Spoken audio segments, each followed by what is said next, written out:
할렐루야. 찬송 부르겠습니다. 461장입니다. 461.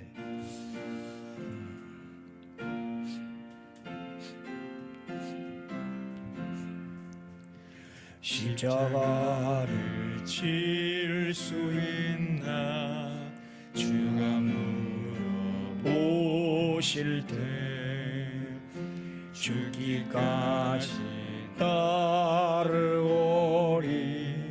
성도 대답하였다.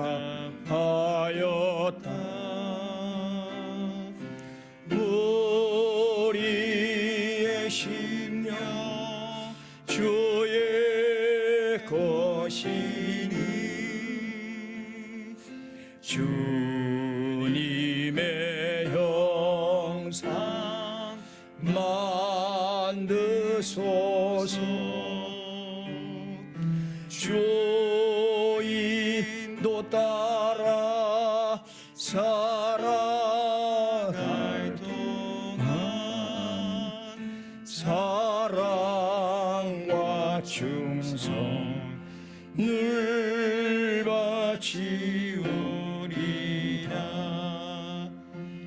너는 기억하고 있나 구원받은 강도를 그가 회개하였을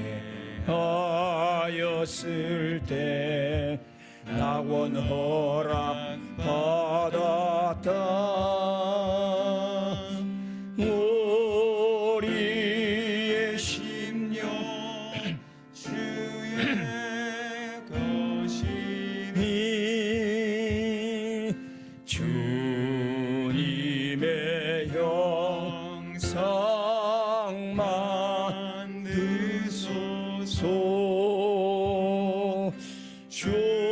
주인도 따라 살아갈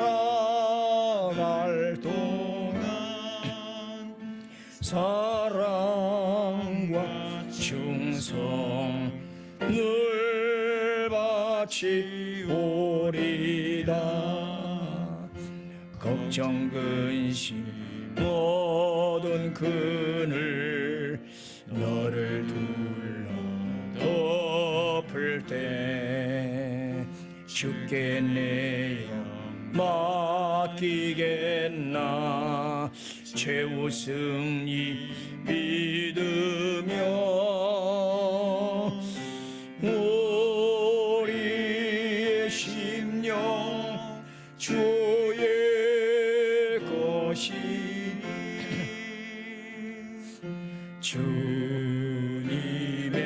형상 만드소서.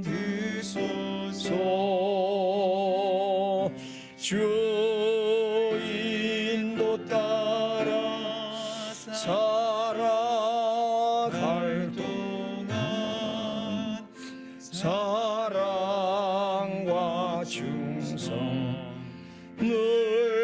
바치우리라. 이런 일 다 할 수 있나 주가 물어보실 때 용감한 자 바울처럼 선뜻 대답하리라.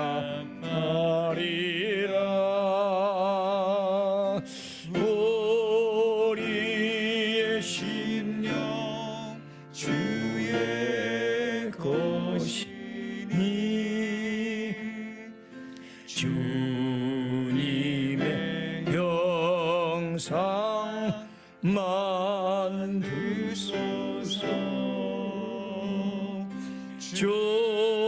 주인도 따라 살아갈 동안 사랑과 충성을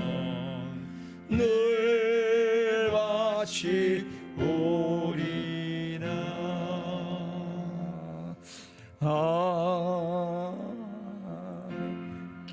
아멘. 전능하사 천지를 만드신 하나님 아버지를 내가 믿사오며 그 그 외아들 우리 주 예수 그리스도를 믿사오니 이는 성령으로 잉태하사 동정녀 마리아에게 나시고 본디오 빌라도에게 고난을 받으사 십자가에 못 박혀 죽으시고 장사한 지 사흘 만에 죽은 자 가운데서 다시 살아나시며 하늘에 오르사 전능하신 하나님 우편에 앉아 계시다가 저리로서 산 자와 죽은 자를 심판하러 오시리라. 성령을 믿사오며 거룩한 공예와 성도가 서로 교통하는 것과 죄를 사하여 주시는 것과 몸이 다시 사는 것과 영원히 사는 것을 믿사옵나이다. 아멘. 출애굽기 20장 18절부터 끝절까지 보겠습니다. 뭇 백성이 우레와 번개와 나팔 소리와 산의 연기를 본지라 그들이 볼 때에 떨며 멀리 서서 모세에게 이르되 당신이 우리에게 말씀하소서 우리가 들으리이다. 하나님이 우리에게 말씀하시지 말게 하소서 우리가 죽을까 하나이다. 모세가 백성에게 이르되 두려워하지 말라. 하나님이 임하시면 너희를 시험하고 너희로 경외하여 범죄하지 않게 하려 하심이니라. 백성은 멀리 서 있고 모세는 하나님이 계신 흑암으로 가까이 가니라. 여호와께서 모세에게 이르시되 너는 이스라엘 자손에게 이같이 이르라. 내가 하늘로부터 너희에게 말하는 것을 너희 스스로 보았으니 너희는 나를 비겨서 은으로나 금으로나 너희를 위하여 신상을 만들지 말고 내게 토단을 쌓고 그 위에 내 양과 소로 내 번제와 화목제를 드리라. 내가 내 이름을 기념하게 하는 모든 곳에서 내게 임하여 복을 주리라. 내가 내게 돌로 제단을 쌓거든 다듬은 돌로 쌓지 말라. 내가 정으로 그것을 쪼면 부정하게 함이니라. 같이 너는 층계로 내 제단에 오르지 말라. 내 하체가 그 위에서 드러날까 함이니라. 아멘. 하나님의 임재의 방법은 무서운 공포 장면이죠. 천둥, 번개, 나팔 소리, 그리고 빽빽한 검은 구름. 하나님이 꼭 나타나실 때 왜 이렇게 하실까요? 본인을 가리시고 거룩한 하나님 앞에 죄인은 설 수가 없고 쳐서 죽을까 하노라. 설 수가 없다. 볼 수가 없다. 그래서 그 흑암이라고 그래서 오늘 특별히요. 그렇다고 아주 어두움을 말하는 게 아니라 구름도 보면은 뽀얀 하얀 가을이라서 하얀 아주 아름다운 구름인데 먹구름이라고 그러죠. 비가 오기 전에 검은 구름. 왜 검은 구름으로 그럼 하나님은 캄캄한 데 계시냐? 그렇진 않죠. 인간이 볼 수 없게 그렇게 만드는 거예요. 모세는 그 안으로 싹 들어가죠. 좀 신비한 장면 아닐까? 산에 딱 검은 구름이 있는데 모세가 그 안으로 싹 빨려 들어가고 나올 때는 환한 광채를 입고 나와요. 사람들이 그 모세의 얼굴 보고 눈이 부셔서 그럴까봐 수건을 가릴 정도로 아침에도 이렇게 기도하면서 제가 좀 그렇게 그런 속으로 좀 들어갔다 나왔으면 얼마나 좋을까. 신비의 세계로 들어가 나올 때는 환한 광채를 입고 나오는 그 나의 삶이 이러면 얼마나 좋을까. 그게 은혜 받은 증거 아니겠어요? 그 하나님이 계신 그곳을 그렇게 무섭단 말이죠. 그 사람들 눈에는 그것이 공포의 장면이에요. 그런데 이건 어저께 얘기했듯이 경외라는 말은 공포와 그 다음에 존경이 같이 합성된 단어다. 무서워하는데도 단순한 감정적 무서움이 아니라 이걸 이제 감정적 두려움과 의지적 두려움이라고 그래요. 아버지가 매를 탁 들고 이놈하고 예를 들어서 막 힘이 장사이신 아버지가 막 그 앞에서 막 벽돌을 막 10장을 깨고 뭐 말하자면 그렇단 말입니다. 우통을 벗으니까 막 근육질이 있고 거기다가 막 몽둥이를 들고 너 잘못하면 내가 너 맨날 죽을 줄 알아 막 이랬다 칩시다. 바짝 질리죠. 얼마나 무서워요. 근데 그것이 그에게 공포를 주려 하는 게 아니라 제발 죄 짓지 말고 잘못하지 마라. 하지 마라. 나 봤지. 너 내가 손가락만 딱 대도 너는 죽을 사람이야. 그게 뭐 두려워하죠. 발발 떨죠. 이건 감정적 두려움이란 말이에요. 그러나 이제 그것이 감정적 두려움을 아버지를 볼 때마다 맨날 나를 막 치면 어떡하나, 나는 이제 저기 맞아 죽으면 어떡하나, 이런 두려움이 아니라 이제 그것이 하나의 좋은 그 본보기가 돼서 아버지는 두려우신 분이고 그분의 말씀은 참 정당하시고 참 존경하실 분이구나. 그래서 그걸 존경으로 바꿔서 이제는 자기 스스로 의지로 아버지를 존경하고 두려우신 분으로 알게끔 하는 한 방법으로 우리가 그랬다 치면은, 이제 제가 비유를 그렇게 한 거예요. 왜 하나님이 꼭 그렇게 무서운 장면으로 나타나시냐? 뭐 인자 모습, 웃는 모습으로 좋게 나타나면 얼마나 좋을까? 그런데 죄인이 그렇지 않단 말이에요. 우리 지금 얘기했듯이 인간은 우상을 섬기려고 하는 본능이 있단 말이에요.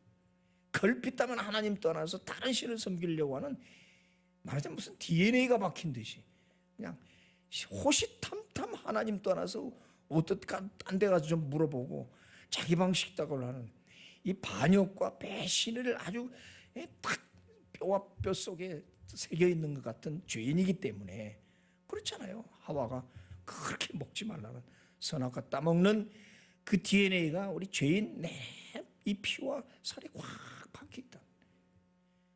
그렇기 때문에 그것을 그냥 인자한 모습으로 돼서 이게 될 일이 아니라, 그래서 매를 들어야 돼. 내가 꼭 매를 들어야겠니? 꼭 맞고 너 순종할래? 내가 좋게 말할 때 말 들을래? 사람 세계에서도 그런다. 그러니까 이건 공포를 조장해서 평생의 두려움으로 떨려고 하는 감정적 두려움이 아니라, 하나님이 이렇게 위험하시고 아버지는 이렇게 참 권세가 있으시고 그런 존경할 뿐이다. 그러니까 네 의지적으로 이제는 그거를 순종해라. 알아들으시겠어요? 감정적 두려움이 아니라 의지적 두려움, 그걸 우리는 경외라 그런다. 그 영어로는 fear라고 두려움이라고 되어 있는데 우리 번역엔 바로 그거예요. 두려움과 존경, 공경에 같이 합성된 말이 경외예요. 왜 하나님이 이런 모습으로 나타나냐? 오늘 그래, 너희를 시험하고 너희들이 순종하느냐 안 하느냐를 너희로 시험하고 너희로 경외해서 나를 경외하고 범죄하지 않게 하려 하심이라 말이에요. 그렇게 해서 이렇게 하는 것이다. 그래서 하나님의 그 위험을 우리 앞에 보여주는 것이 가끔 재앙이죠. 실제로 검은 구름, 천둥, 번개, 쓰나미, 눈이 많이 와서 폭설이 오고 홍수가 지고 화산이 터지고 지진이 나고 질병이 돌고 많은 이런 걸 통해서 하나님이 이 모든 것을 갖고 있는 창조주의 주권주다. 하나님이 이렇게 권세를 갖고 있다. 그러나 너희가 순종하면 항상 순풍이요, 항상 꽃길이요, 행복이다. 그러나 죄를 지면은 내가 불, 이 자연을 통해서 하루아침에 너희들을 멸망시킬 수 있다. 그것이 이제 자연을 통한 하나님의 위엄을 보이시는 거죠. 실제로 그렇게 인류는 그렇게 겪고 오잖아요. 그래서 고대 사람들은 막 그런 화산이 터지고 막 그런 게 재앙이 나타나면 막 바짝 엎드리고 그래서 막 절을 하고 막 뭘 바치고, 일반 종교에서 그렇잖아요. 너무 무서우니까. 고대 종교들은 그래서 막 신을 섬길 수밖에 없게만. 자, 오늘 이것이 바로 하나님의 그 위대하신 권능을 우리 앞에 보여줌으로 말미암아 너희에게 재앙을 베풀고 너희를 때려서 부시려고 하는 게 아니라, 이런 온 우주를 통치하시는 권능의 하나님임을 네가 알고 이제부터는 내 말을 잘 듣고 순종하면 절대 이런 것이 너희 앞에 나타나지도 않고, 오히려 그것들이 너희를 돕는, 자연이 너희를 돕고 자연을 통해서 너희가 행복을 누릴 수 해줄 수 있는 이런 길이 있다는 걸 보여준다 이 말이죠. 이제 그 모습을 보고 백성들이 아멘 아멘 하고, 이제는 하나님 직접 나타나지 마시고 모세를 통해서 말씀하옵소서. 무슨 말인지도 몰라요. 그 천둥 번개 나팔 소리가 들릴 때 하나님의 음성을 바라셔도 사람이 귀로 알아들을 수가 없어요. 그 공포 장면을 이 이스라엘 백성들도 보고 싶지 않은 거죠. 그러니까 대신 그 대언자, 중보자인 모세가 와서 대신 전해주기를 바라죠. 왜? 하나님 앞에 섰다면 우리 죽겠다. 그래서 이 모세라는 중보자가 있었단 말이에요. 근데 이 구약의 이 중보자가 신약에 와서는 누구로 바뀝니까? 예수로 바뀌잖아요. 예수님이 대신 중보자가 돼서 하나님 아버지와 나 사이를 이렇게 다리를 놓아주는 가교 역할을 해요. 나의 애절한 소원을 예수님의 이름으로 기도하옵니다. 그러면 예수님이 대신 받아서 하나님께 아뢰요. 하나님도 예수를 통해서, 예수를 말미암아 예수 안에서 우리에게 또 응답을 하시고 복을 주신 이런 중보자가 있다. 그런데 하나님도 우리는 지금 볼 수 없고 예수님도 뭐 2000년 전에 가셔. 그럼 우리는 아무 볼 뭐가 없다고. 그때 당시에는 모세라도 있지. 그런데 이제 성경은 기가 막힌 거예요. 태초에 말씀이 계시니라. 오늘도 계속 말씀. 이 말씀은 곧 하나님이시니라. 근데 이 말씀이 육신이 되어서 우리 가운데 온 그분이 예수 그리스도다. 아, 말씀이 있구나. 하나님, 예수님 안 보여요. 말씀, 이것을 하나님이 기록해서 우리 성경으로 이렇게 주신 거예요. 똑같은 거예요. 여기가 하나님이시고 이것이 바로 예수 그리스도. 그래서 요한 1장에 딱 들어가면 이 생명의 말씀은 너희가 들은 바요, 본 바요, 손으로 만진 바요, 먹은 바대로. 아, 중보자 모세 예수님 안 계시다. 지금 우리에게 중보자는 누구냐? 말씀이야. 책이 아닙니다. 이게 바로 나의 중보자예요, 대언자예요. 하나님을 알고 싶으냐? 예수 그리스도를 배우고 싶으냐? 하나님의 뜻을 알고 싶으냐? 성경 봐라. 이게 중보다. 말씀이 바로 중보자다. 아멘. 이렇게 해석되는 거예요. 그래서 우리는 하나님 뜻을 알고 하나님과 가까이 가고 모든 것을 파악하고 싶으면 성경 펼쳐라. 수도 없이 있단 말이에요. 계속 우리에게 가르쳐주는 거예요. 그래서 성경 읽으라는 거예요. 어떤 분처럼 하루 10장씩이라도 시간 없으면 듣는 성경이라 해서 계속 들으면서 다 모른다고. 그러나 어느 것이 하나님이 딱 계시처럼 보여줘 들려준다고 딱 들어와요. 그냥 그날 따라 그 말씀이 딱 들어온다고. 하나님 그게 계시지 뭐가 계시겠어요. 그러니까 하나님의 음성을 듣는다는 동 예수님을 만났다는 동 그거 다 부질없는 짓이란 말이에요. 못 봐요 우리는. 그런데 요한일서에서 요한이 분명히 그러잖아. 이 생명은 그냥 눈에 보이지 않는 그 생명은 바로 우리가 들었고 봤고 손으로 만진 바 된다. 이것을 받아 먹으라. 아, 말씀이 바로 중보자요. 하나님과 나 사이를 통하는 가교구나. 그래서 우리는 말씀 안으로 들어가서 말씀을 읽고 하나님 뜻을 늘 발견하고 그 말씀을 날마다 새기는 거 아니겠어요?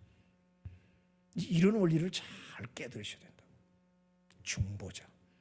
말씀이 진정 하나님이시고 말씀이 예수님이시고 살아있는 생명의 말씀이다. 그렇죠? 그래서 말씀은 글자가 아니라 인격이라. 하나님 예수님이 인격이듯이. 그런데 이 말씀을 들을 때 잘 깨달을 수 있도록 도와주는 분이 있어요. 그분이 이제 바로 파라클레토스, 옆에서 늘 도와주는 성령님이시라. 제3위이신 성령님이 우리가 성경을 읽을 때 말씀을 들을 때 알아들을 수 있도록 깨우쳐 주는 거예요. 성령 받으라는 거죠. 같은 성경 말씀인데도 왜 사람들이 못 깨닫고 이걸 생각지도 않아요. 읽어도 무슨 뜻인지도 모르는. 성령 받으면 성령께서 가르쳐 주는 거예요. 우리의 눈을 영안을 확 열어서 이 말씀의 뜻을 밝히 알 수 있도록 옆에 도와주는 또 성령님이 계시는 거예요. 이렇게 해서 성령님과 말씀이 같이 역사해서 하나님의 뜻을 우리에게 늘 가르쳐 준다. 아멘. 오늘 아침에도 성령님이 그렇게 가르쳐 주는 거죠. 그거를 전문적으로 해석해 주는 에스라 학자가 있듯이 이제 목사가 그 역할을 하겠지만 본질적으로는 여러분 스스로가 성령의 도우심으로 말씀을 깨달을 수 있다. 아멘. 자, 이렇게 내가 하늘로부터 너희에게 말하는 것을 너희 스스로 보았으니 22절 끝에 스스로 보았잖냐 오늘. 이제 그러니까 너희는 나를 비겨서 은으로나 금으로나 너희를 위하여 신상을 만들지 말고 그래야 쓸데없는 짓 하지 마라 말이죠. 나 외에는 다른 신이 없는데 왜 또 신상 만드냐. 흙을 빚어서 은을 가지고 금을 가지고 금송아지를 만들고 온갖 신을 만들어 가지고 거기에 절하고. 왜 그러냐? 살아있는 생명의 말씀이 있잖아. 구약에는 모세가 필요했고 지금은 뭐가 필요해? 성경 말씀이 있잖냐. 고귀한 거예요. 이 성경책이라는 게 그냥 책이 아니란 말이에요. 그래서 이제 하나의 방법을 가르쳐 주는 게 도단을 쌓을 때 제단을 쌓고 번제와 화목제를 드리고 그럼 내가 복을 준다. 그런데 이제 중요한 게 있어요. 오늘 제단을 쌓을 때 다듬은 돌로 쌓지 말고 자연석으로 쌓으라 그래요. 다듬은 돌, 인조, 인공,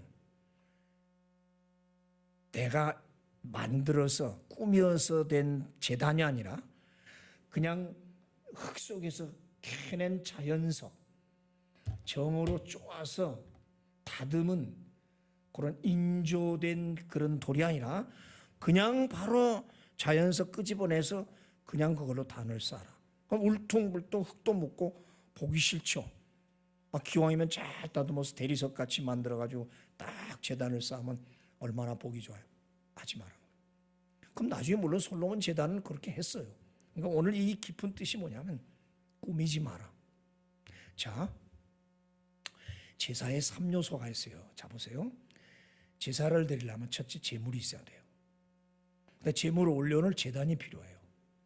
그다음에 제사장이 필요해요. 제사의 3요소입니다. 제사장 없이 사람 없이 어떻게 제물이 갈 수 있어요? 내 마음대로 할 수 없고 그건 제사장만 할 수 있잖아요. 백성이 양을 끌고 가면 제사장이 양을 잡아서 피를 뿌리고 태워서 제단에 올려놔요. 제사장이 있고 제물 양이 있고 제단이 있단 말이에요. 근데 현대적인 의미에서 우리는 뭐냐? 그렇게 하지 않죠. 예수 그리스도의 피로 우리는 스스로 산 제물이 됐다. 그 내가 산 제물이고 내가 제사장이고 내가 제단이에요. 아멘.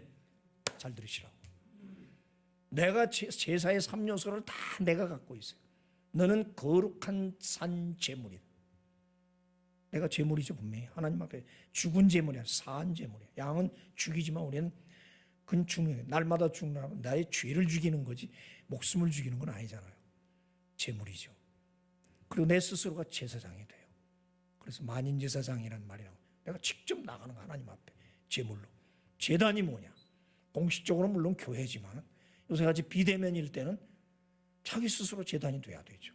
내 집안이 TV 앞에 멀리 여행 갔으면 어디 바닷가든지 호텔이든지 어디든지 이 비대면일 때는 거기 스스로가 내 스스로 3요소를 갖춰야 된다. 그런데 이 제단은 다듬으면 안 된다. 인조, 인공, 가공, 그런 꾸며진 그런 돌로 쌓지 마라. 그런 가식적으로 외식하는 그런 꾸며진 것으로 예배하지 말라. 그렇죠? 예배는 순수해야 된다. 내 제단은 순수해야 된다. 있는 그대로 내 모습 이대로 주 받으옵소서. 그럼 사람마다 다 다르잖아요. 이 새벽 기도가 좋은 게 꾸미지 않고 나오잖아요. 낮에는 그래도 어느 정도 화장도 하고 꾸미지만 이 새벽은 꾸미지 않고 이렇게 순수한 모습으로 막 그냥 흙에서 캐낸 돌 같은 모습으로 이렇게 와서 순수한 모습으로 보여라. 어떤 형식이나 의식에 치우치지 말고. 이게 이제 제사의 모든 것으로 올라가면 유대인들은 자꾸 형식적인 율법 멋있게 꾸미고 머리에 뭐 쓰고 그렇잖아요. 옷도 길게 입고 술을 또 613개를 달고 그 바리새인들의 외식 우리가 늘 듣잖아요. 그런 형식적 가식적인 제물, 제단, 제사장 합쳐서 예배.